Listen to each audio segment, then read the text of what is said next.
اللہ فرماتے ہیں صحابہ کی جنگی غلطی ہے معاف، لیکن مودودی صاحب نے یہاں لکھا ہے کہ وہ سودخور تھے، وہ بخیل تھے، وہ کنجوس تھے، وہ خود غرض تھے، ان میں 8 قسم کی بیماریاں تھیں۔ توبہ توبہ، کہاں ہے ہمایوں؟ وہ حصہ تو لے آئے، لائے تفہیم لائے تو نہیں ہمایوں؟ اچھا کہیں زندہ ہوگا تو آ جائے گا ہم، اور وہ تفہیم کیا پہلا حصہ وہ اس جگہ نکال کے لے آئے تاکہ طالبوں کو لوگوں کو سناؤ کہ مودودی صاحب کی تفسیر سننے کی۔ وہ کہتے ہیں صحابہ سودخور تھے بڑے اور خود غرض تھے، بخیل تھے، کنجوس تھے۔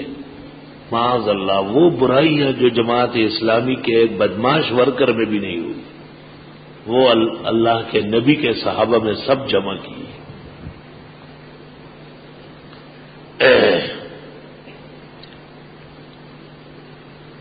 ثم صرفکم عنہم، پھر پھیر دی اللہ نے تم سے فتح ان کی طرف، لیبتلیکم، تاکہ آزما لے تم۔ قرآن کہتا ہے کہ جو تمہیں کہا لاؤ نا، کیا کر رہے تم؟ قرآن کہتا ہے کہ چونکہ پیغمبر کی بات نہیں مانی، حضرت نے تو کہا بیٹھے رہو درے میں ہر حال میں۔ یہ لوگ اٹھ کے آ گئے، سب نہیں، 38، 50 میں سے، اور 12 رہ گئے تھے۔ عبداللہ ابن جبیر بھی رہ گئے تھے، لیکن وہ کم ہو گئے، ادھر سے مشرکین کا بڑا گروہ آیا، ان کو شہید کیا۔ مودودی صاحب نے ایک تو یہ بات کہی ہے کہ احد میں شکست ہوئی ہے، اہل اسلام اس کو نہیں مان رہا ہے۔ وہ کہتے شکست عارضی تھی، اگر شکست ہوئی ہوتی تو پھر صحابہ زندہ رہتے، وہ تو مدینے میں آ جاتے اور وہ بھاگے۔ وَلَقَدْ عَفَا عَنْكُمْ، اور البتہ تحقیق معاف فرمایا تم کو، اللہ نے معاف کر دیا، مولانا مودودی نے معاف نہیں کیا۔ اور صحابہ کرام کے بارے میں یہاں بہت نامناسب جملے گئے، واللہ ذو فضل علی المؤمنین، اور اللہ فضل والے ہیں مومنوں کے حق۔ اگر اللہ صحابہ سے ناراض ہوتے تو اللہ فرماتے کہ میں قہر و جبر والا ہوں، میں تمہیں جہنم میں ڈال دوں گا، لیکن اللہ نے کہا نہ، میں نے معاف کر دیا اور میرا فضل و احسان ہمیشہ تم کو حاصل ہوگا۔ جب وہ لے آئیں گے تو وہیں سے شروع کر کے سنا دوں گا۔ استسعدون، جس وقت تم لوگ چڑھ رہے تھے، میدان چھوڑ کر پہاڑ پہ چڑھ رہے تھے، ولا تلوون علی احد، اور موڑ نہیں رہا تھا کوئی ایک بھی، والرسول یدعوکم فی اخراکم، اور پیغمبر پکار رہے تھے تم کو پیچھے سے، لیکن حملہ مشرکین کا سخت تھا، تھوڑی دیر کے لیے بڑے بڑے صحابہ کے پاؤں اکھڑ گئے۔ فاصابکم غما بغم، پس دے دیا تم کو غم در غم، ایک غم شکست کا اور دوسرا غم پیغمبر کی شہادت کا، لکی لا تحزنوا، تاکہ غمگین نہ ہو، علی ما فاتکم، وہ جو تم سے فوت ہوئے، ولا ما اصابکم، اور نہ ان تکلیفوں پر جو تمہیں پہنچی۔ فرمایا تمہیں غم در غم دے دیا تاکہ غمگین نہ ہو، تو غم در غم میں تو غمگین زیادہ ہوں گا۔ بات سمجھ لو، جب یہ پتہ چل گیا کہ حضرت زندہ ہے، فوت نہیں ہوئے، تو شکست تھوڑی دیر یا بعض ساتھیوں کی موت معمولی سی بات ہے۔ لکی لا تحزنوا علی ما فاتکم۔ ایک شاعر بھی کہتا ہے من شاء بعدک فلیمت فعلیک کنت احاذر، اب جس نے مرنا ہے مرے، مجھے تو آپ کے مرنے کا ڈر تھا۔ اللہ اللہ اللہ، واللہ خبیر بما تعملون، اور اللہ خبردار ہے ان اعمال سے جو تم کرتے ہو۔ ثم انزل علیکم من بعد الغم امنۃ نعاسا، پھر اتارا تم پر اس صدمے کے بعد اطمینان اونگ کی شکل میں، امنتن امن، نعاسا اونگ کی شکل میں۔ یخشی طائفۃ منکم، جو ڈھانک رہا تھا ایک گروہ کو تم میں سے، وطائفۃ قد اہمتہم انفسہم، اور ایک گروہ کو پیش آئی ان کے نفسوں سے، اہمتہم، غموں میں ڈالا ان کے جیوں نے۔ یہ ہے مودودی صاحب کی تفسیر، پہلی جلد صفحہ 288۔ مودودی صاحب کی تفسیر تفہیم، پہلی جلد صفحہ 288، اور ان کا حاشیہ 99 نمبر ہے۔ حاشیہ 99 نمبر۔ انہی آیات پر حاشیہ ہے۔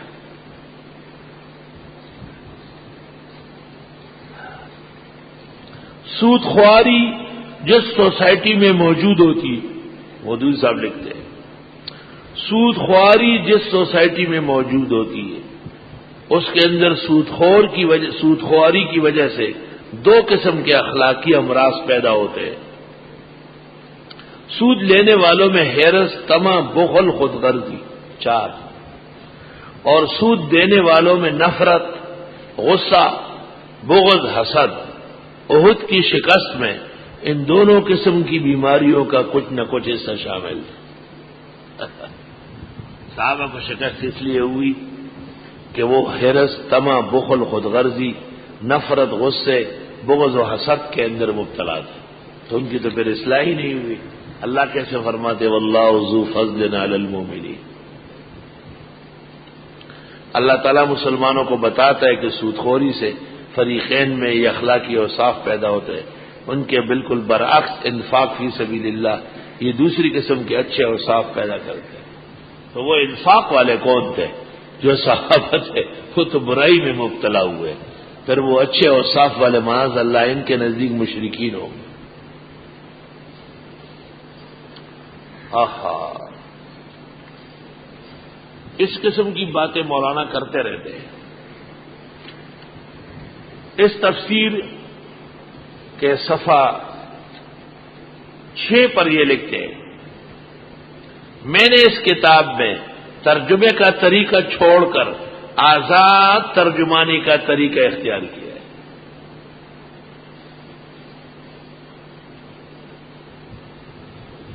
اللہ، آزاد ترجمے کی کیا ضرورت ہے؟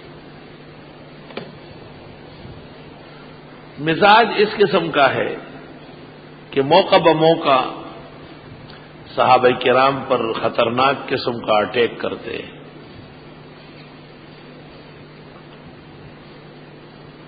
یہ تفہیمات ہے اور صفحہ 47 ہے۔ یہ ان کی ایک اور کتاب ہے تفہیمات جلد 2، اور اس کا صفحہ 47 ہے۔ اس میں لکھتے ہیں داؤد علیہ السلام نے جو کچھ کیا وہ بنی اسرائیل کے ہاں ایک عام دستور تھا، اور اسی دستور سے متاثر ہو کر ان سے یہ لغزش ہو گئی تھی۔ دستور یہ تھا کہ کوئی کسی کی بیوی پر عاشق ہو جاتا تو بیوی اس سے چھین لیتا تھا کہ یہ مجھے پسند آئی ہے، جیسے قلم کسی کا پاس ہو آپ اس سے لے لیں گے، یہ مجھے دے دیں۔ یہ مودودی صاحب کی تاریخ دانی ہے، انبیاء اور صحابہ کے بارے میں اخلاق ہے۔ اس کا حاشیہ سننے کا ہے، کہتے ہیں یہ یہودی اخلاق ہی کا اثر تھا کہ مدینہ میں بعض انصار اپنے مہاجر بھائیوں کی خاطر اپنی بیویوں کو طلاق دے کر ان سے بیع دینے پر رضامند ہو گئے۔ وہ جو سعد ابن ربیع نے عبد الرحمن ابن عوف کو کہا کہ میری 2 بیویاں ہیں، ان میں سے ایک کو آپ پسند کر لے، میں طلاق دے دوں گا، جب عدت گزر جائے آپ اس سے نکاح کر لیں۔ مولانا کہتے ہیں یہ یہودی اخلاق کا اثر تھا، صحابہ کرام پر یہودیت غالب تھی معاذ اللہ، اور اللہ فرماتے وَيُؤْثِرُونَ عَلَىٰ أَنفُسِهِمْ وَلَوْ كَانَ بِهِمْ خَصَاصَةٌ۔ اس قسم کی باتوں کا عام مزاج ہے، اس سے باز نہیں آ سکتے۔ چنانچہ اس کتاب کے 122 صفحے پر ہے اجعل لی علی خزائن الارض، سورۃ یوسف کی آیت، زمین مصر کے تمام وسائل اور ذرائع میرے اختیار میں دے۔ یہ محض وزیر مالیات کے منصب کا مطالبہ نہیں تھا جیسے کہ بعض لوگ سمجھتے ہیں، بلکہ یہ ڈکٹیٹرشپ کا مطالبہ تھا، اور اس کے نتیجے میں سیدنا یوسف علیہ السلام کو جو پوزیشن حاصل ہوئی وہ قریب قریب وہی پوزیشن تھی جو اس وقت اٹلی میں مسولینی کو حاصل ہے، اس فرق کے ساتھ کہ اٹلی کا بادشاہ مسولینی کا معتقد نہیں، محض اس کی پارٹی کے اثر سے مجبور ہے، اور مصر میں بادشاہ خود حضرت یوسف کا مرید ہو چکا تھا، ورنہ دونوں جو ہے نا مسولینی اور ڈکٹیٹر ہے معاذ اللہ۔ اب اس کی گرفت کا طریقہ یہ کہ آپ کہیں کہ مولانا مودودی جماعت اسلامی میں ڈکٹیٹرشپ کے قائل تھے، اور ان کی حیثیت مودودیوں کے وہی تھی جو مسولینی کی تھی، تو کوئی مودودی اس کو سننے کے لیے تیار نہیں، تو آپ کہیں کہ آپ اپنے ایک رہنما کے لیے یہ کلمات برداشت نہیں کرتے، تو اللہ کے معصوم پیغمبر کے لیے ایسے قبیح جملے کیسے بے ادبی کے پاداش میں نہیں آئیں گے؟